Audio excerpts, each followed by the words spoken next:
This week, we begin Sefer Bemidbar, which Chazal refer to as Chumash Pekudim, the Chumash of the countings. The Netziv, in his introduction to Sefer Bemidbar, explains that this title is not simply because of the technical aspect that the Jewish people are counted in the Sefer more than once, but rather it refers to an underlying theme of the entire Sefer.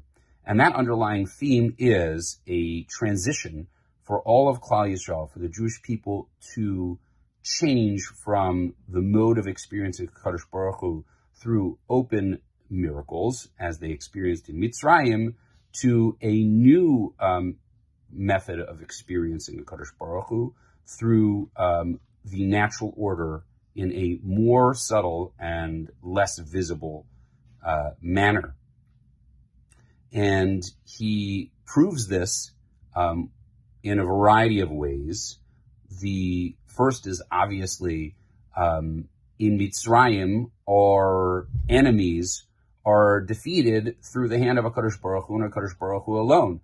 HaKadosh Baruch Hu sends the Makos, he defeats them, and the Jewish people don't have to raise a sword. Not so in the Midbar. They have to deal with the likes of Sichon and Og in their own initiative, and same thing when they go into Eretz Yisrael.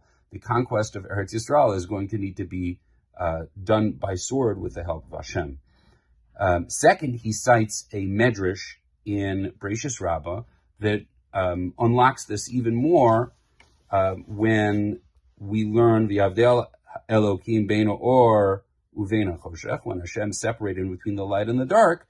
Zeh Sefer Bemidbar. It's referring to our Sefer. Shumavdil Bein Yotzi Mitzrayim Levayei Aretz. It's separating in between those who are leaving Mitzrayim and those who are going into Eretz Yisrael. And the usage of light and dark here is instructive because light reflects visibility.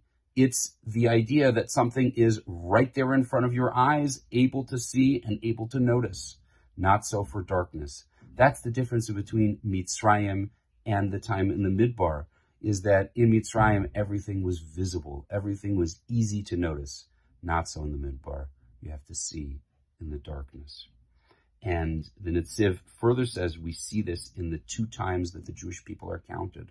The first time they're counted parallel to their configuration around the camp and the Machane Shechina, where everything has HaKadosh Baruch Hu right there in focus. All you have to do is open your eyes or keep your eyes open, and it's easy to see Hashem.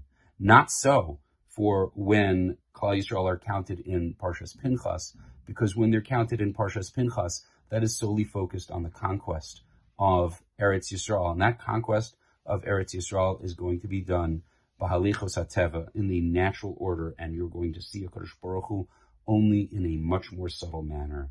This is separated, the Sefer is separated by the Parshiah of Vayhi bin Soa Aron, which is with those enigmatic inverted nuns, and it stands alone because that is the beginning of a process where we see the change of Hashem's interaction with Klal Yisrael. It starts with the Misonanim, and then it continues and grows all the way until the story of the Meraglim, where that transition is brought to its completion from HaKadosh Baruch Hu's open Nisim to a new world order. And that transition obviously comes with its speed bumps and its turbulence, in that we see the whole Sefer. It seems as soon as we hit, the Puranos to Puranos to Puranos, all these stories where it seems like the Jewish people are failing, and all of that human failure is just because transition is, it's very hard to move from one modality of experiencing a Kodesh Baruch Hu to another.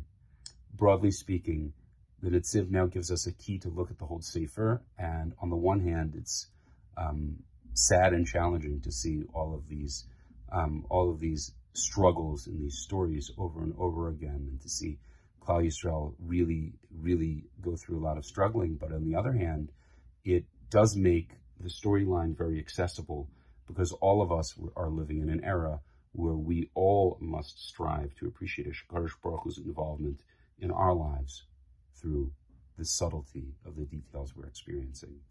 Thank you very much for listening. Shabbat Shalom.